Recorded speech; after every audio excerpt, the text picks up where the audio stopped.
Hi everyone, welcome to the sociology class. I hope you all are doing good. So today is our day 27 of 30 days 30 session series of most important questions that we are doing from IGNOU. Now इस series को मैंने काफ़ी पहले start किया था but इसके 3 classes हैं जो रह गए थे, तो अभी इस मंथ हम लोग ये 3 क्लासेस कंप्लीट करेंगे बिकॉज काफ़ी ज़्यादा एग्जाम्स हैं जो अभी आने वाले हैं, जैसे वेलफेयर ऑफिसर का एग्ज़ाम है, देन पीजीटी का एग्ज़ाम है, जेकेपीएससी का एग्ज़ाम है, there are many sociology exams. So this playlist is going to be helpful for all students. आप किसी भी सोशोलॉजी ऑब्जेक्टिव टाइप पेपर की प्रिपरेशन कर रहे हैं, question solving is the most important part. Okay, now those of you who don't know me, my name is Bhairavi Bhardwaj and I teach sociology on this platform. So those of you who are attending this class, आप लोग अगर ये question solve कर रहे हैं, so make sure कि last में आपको कॉमेंट में बताना है कि 20 में से आपके कितने मार्क्स आए. Okay, don't forget to share your score. और मुझे जान के अच्छा लगेगा कि किन बच्चों के कैसे स्कोर आ रहे हैं. These questions are exclusively made by me. ये क्वेश्चंस कहीं से कॉपी पेस्टेड नहीं है, ठीक है, डायरेक्टली इग्नू क्वेश्चंस हैं, यानी इग्नू मटेरियल से बनाए हुए हैं. So IGNOU material is very important. अगर आप किसी भी एग्जाम के प्रिपरेशन कर रहे हैं, you have to go through IGNOU material. Okay, so start करते हैं and don't forget to tell me in the comment section your score. Okay, now those of you who are preparing for CUET PG 2026 and looking for a batch, तो यहाँ पर एक batch है जिसमें मैं पढ़ाती हूँ और लास्ट ईयर भी ये बैच हुआ था एंड ये सारे इसका डिस्क्रिप्शन है, you guys can see. So if you want to join you can join. कोई भी इससे रिलेटेड डाउट हो तो मुझसे डायरेक्टली मैसेज करके पूछ सकते हो. Okay, now let us solve the questions and you guys have to tell me in the comment section कि 20 में से आपका कितना स्कोर आया. Okay, so here is question number 1. Which historical event created an urgent context for the emergence of sociological theorizing? ऐसा कौन सा historical event था जिसकी वजह से हमें दिखता है कि सोशोलॉजी की ज़रूरत पड़ी, सोशोलॉजिकल थ्योरीज की ज़रूरत पड़ी? Industrial revolution, American civil war, French revolution, Russian revolution. Now emergence of sociology से बहुत क्वेश्चंस आते हैं and it is the most important topic. चाहे कोई भी एग्जाम हो, हर एग्जाम में यहाँ से क्वेश्चन आता है. The correct answer is a. जिन्होंने ए आंसर दिया है, वेरी गुड. इंडस्ट्रियल रेवोल्यूशन जो है उसके जस्ट बाद ही जो भी केओस होता है, प्रॉब्लम सोसाइटी में होती हैं, उसके बाद ही हमें सोशोलॉजी का इमर्जेंस दिखता है, राइट. सो ईयर्स आपको याद रखने हैं. इंडस्ट्रियल रेवोल्यूशन जो है वो 1760 में स्टार्ट हुआ था, ठीक है. देखो ईयर्स इसलिए याद रखने हैं क्योंकि क्रोनोलॉजी का भी क्वेश्चन तुमसे पूछा जा सकता है, ठीक है. अमेरिकन सिविल वॉर की अगर हम बात करें सो वो 1861 में आया था, ठीक है.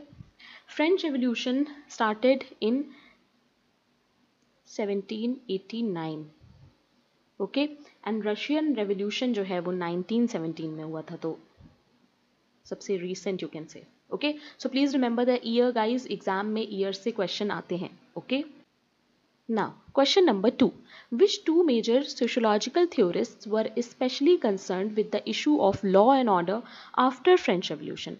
French Revolution के बाद सोसाइटी में जो लॉ एंड ऑर्डर की ज़रूरत थी, इसके बारे में कौन से दो इम्पॉर्टेंट थ्योरिस्ट हैं जिन्होंने बात की? Karl Marx, Max Weber, August Comte, Emile Durkheim, Herbert Spencer and Harriet Martineau, या फिर Talcott Parson and C.H. Cooley? What will be the correct answer? Law and order की बात हो रही है, so you have to see the keyword. Those of you who are giving B answer, very good. It was August Comte and Emile Durkheim. Okay, so August Comte के बारे में you all know, right. Comte is considered as the father of sociology and if we talk about Emile Durkheim, he is academic father of sociology, right?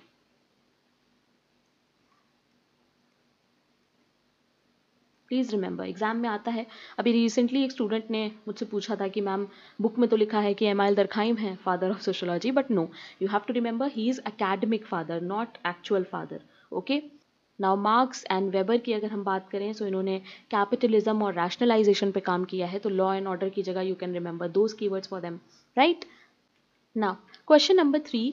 Which of the following correctly distinguishes Karl Marx from other sociological theorists regarding his support for socialism? Now यहाँ पर आपसे पूछा जा रहा है कि Karl Marx का जो थ्योरी है वो बाकी लोगों के थ्योरीज से कैसे डिफरेंट है in terms of socialism. We all know Karl Marx ने सोशलिज्म को सपोर्ट किया था, तो ऑप्शंस देखो. He believed socialism was achievable only through peaceful reform. He was an armchair theorist who distanced himself from political activism.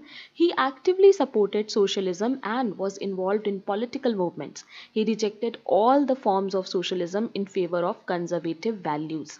Now, which option is correct? If you have studied Karl Marx, तो आप बहुत easily ये question कर लेंगे. What will be the correct answer? The correct answer is, it is C. Karl Marx ने socialism को support किया था और पॉलिटिकल मूवमेंट्स में भी वो काफ़ी ज़्यादा इन्वॉल्व थे. बाकी के अगर ऑप्शंस देखो तो सारे गलत हैं. ठीक है, ऐसा नहीं है कि उन्होंने सोशलिज्म को रिजेक्ट किया था और ऐसा भी नहीं है कि उन्होंने पीसफुल रिफॉर्म की बात की थी. Right, and he was not someone who was staying away from political activism. So the correct answer will be C. ऐसे बहुत सारे questions एग्जाम में आते हैं guys, so you have to understand कि thinker ने क्या बोला है और उस हिसाब से you have to choose the correct option. Okay? And we all know that Karl Marx always talked about how capitalism will collapse and then socialism will come, and socialism is basically classless society. Okay? Now, question number 4. Which of the following represents the correct sequence in the process of theory formation according to scientific model? Theory formation का जो process है उसके steps आपके लिए बहुत important हैं, exam में आते हैं. ठीक है, statement, identification of units, experimentation, interaction, experimentation, interaction, statement, then identification of unit, identification of unit, interaction, statement and lastly experimentation, या फिर interaction, statement, experimentation, identification of unit. So read the question very carefully and then answer. What will be the correct answer? The correct answer is C.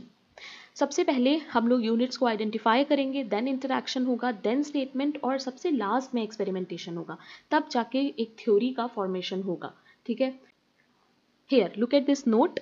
The process of theory formation then requires following steps. So these are the steps that you have to remember. सबसे पहले identification होगा, then interaction होगा, right, then statement, and lastly we will do experimentation.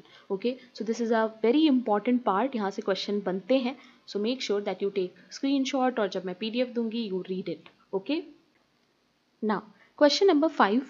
What does a theory refer in the context of art and science? एक theory को हम क्या कह सकते हैं अगर हम art और science से relate करें? A set of unrelated facts, an assumption without evidence, explanation of general principle constructed with practice, a random observation from daily life. What will be the correct answer? Easy question. The correct answer is C. जिन्होंने C answer दिया है, very good. Theory क्या होती है guys? Theory is never a guess. Okay, please remember. Theory is not a guess. Right, तो यहाँ पर ये जो अजम्पशन दिया है ये गलत हो जाएगा. रिलेटेड फैक्ट्स होते हैं, अनरिलेटेड फैक्ट्स नहीं होते हैं. Right, why related? Because it is a systematic explanation. Okay, please remember.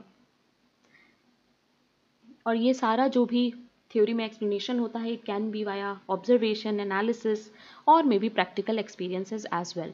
So the correct answer here will be C. Okay, now question number 6. What does the concept of social reality primarily indicate? Social reality का मतलब क्या है? It refers only to physical and material objects observed in society. It is fixed and objective truth independent of social interpretation.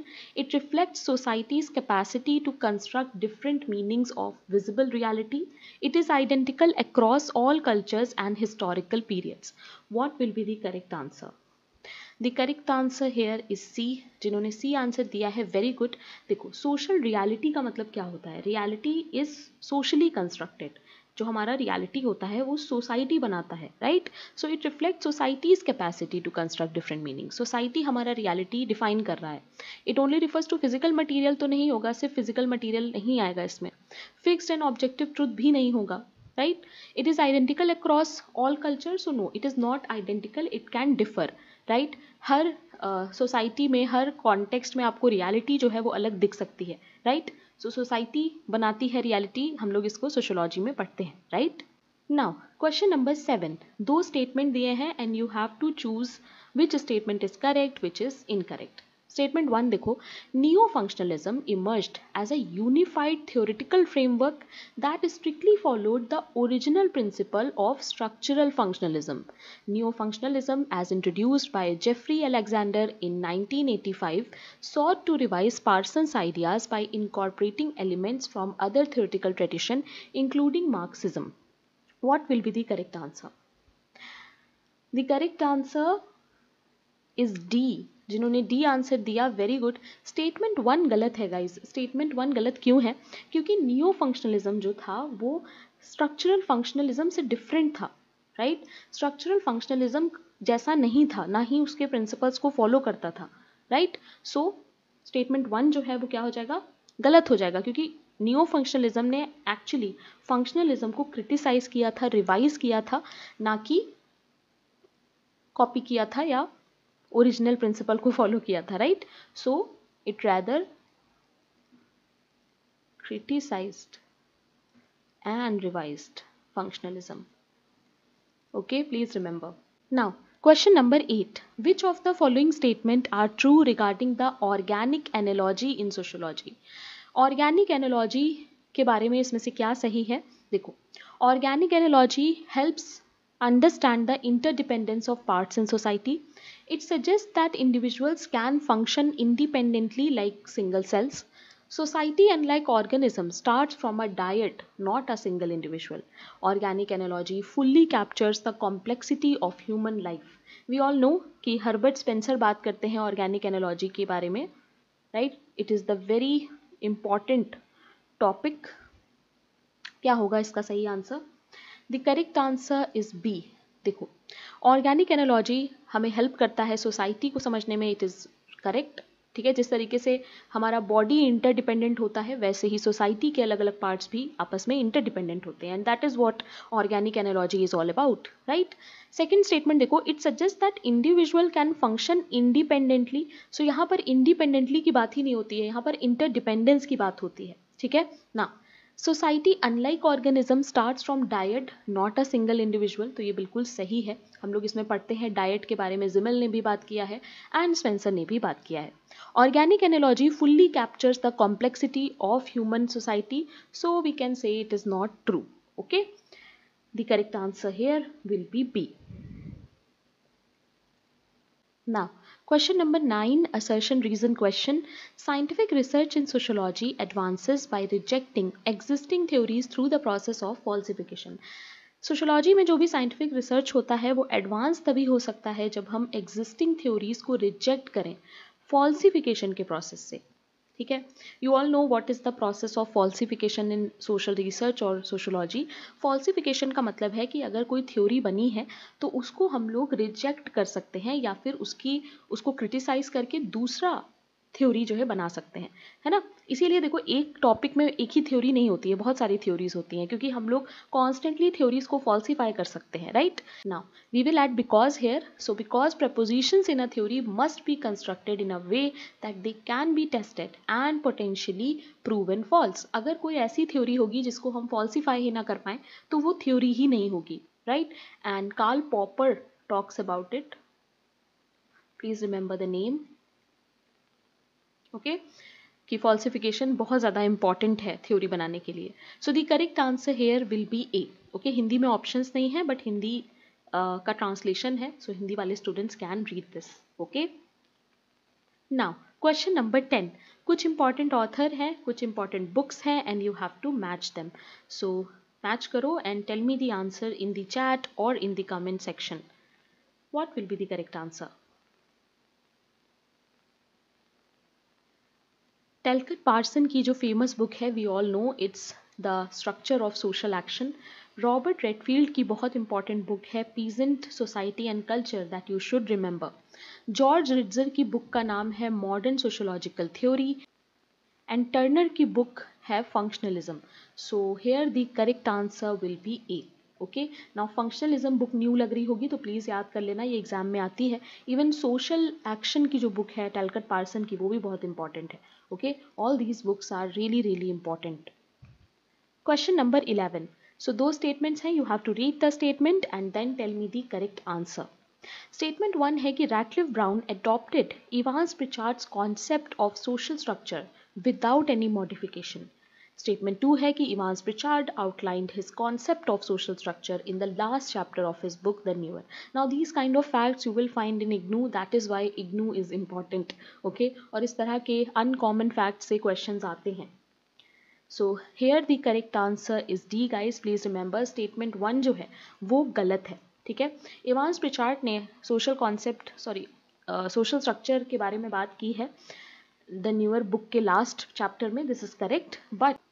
But Radcliffe Brown ने Evans Pritchard से concept नहीं लिया है social structure का. But Radcliffe Brown did not adopted the concept of social structure from Evans Pritchard. Okay, he rather included much more in it. Okay, please remember. Now look at question number 12. It is a very interesting question and this line was exactly copy pasted from IGNOU. So देखो, Weber ने power को बोला है general concept that is different from dash as a specific phenomena. Now यहाँ पर power का जो German word है वो ये है एंड आपसे पूछा है कि इसका जर्मन वर्ड क्या होगा.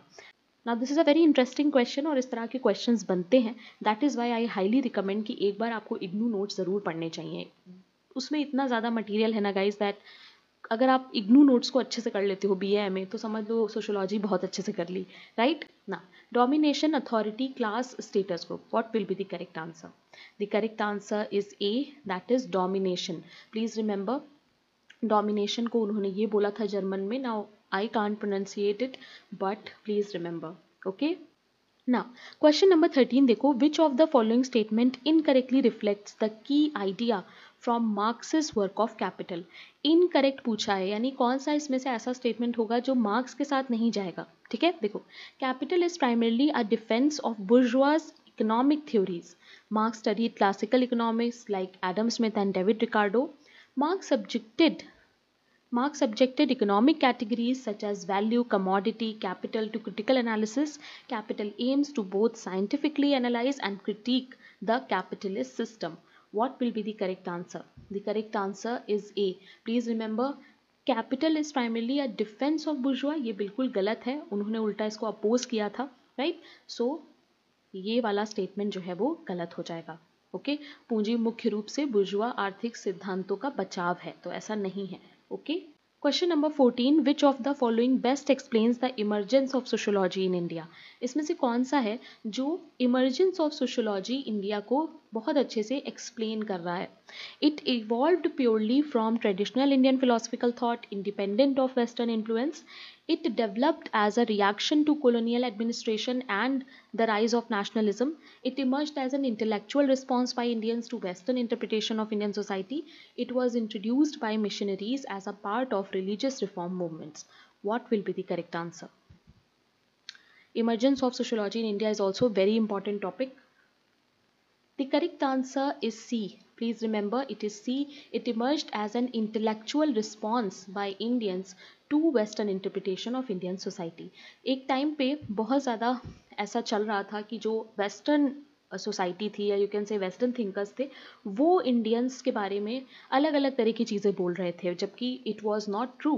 सो दैट टाइम जो हमारे इंटेलेक्चुअल थे उन्होंने इस पर रिस्पॉन्ड किया and then we came to know sociology of India, यानी यहाँ से आया हमारा sociology of India. Okay, this is a very important topic guys, so make sure that you read it, क्योंकि एग्जाम में यहाँ से क्वेश्चन आते हैं. ओके, क्वेश्चन नंबर 15 देखो, दो स्टेटमेंट है and you have to tell me which is correct and which is incorrect.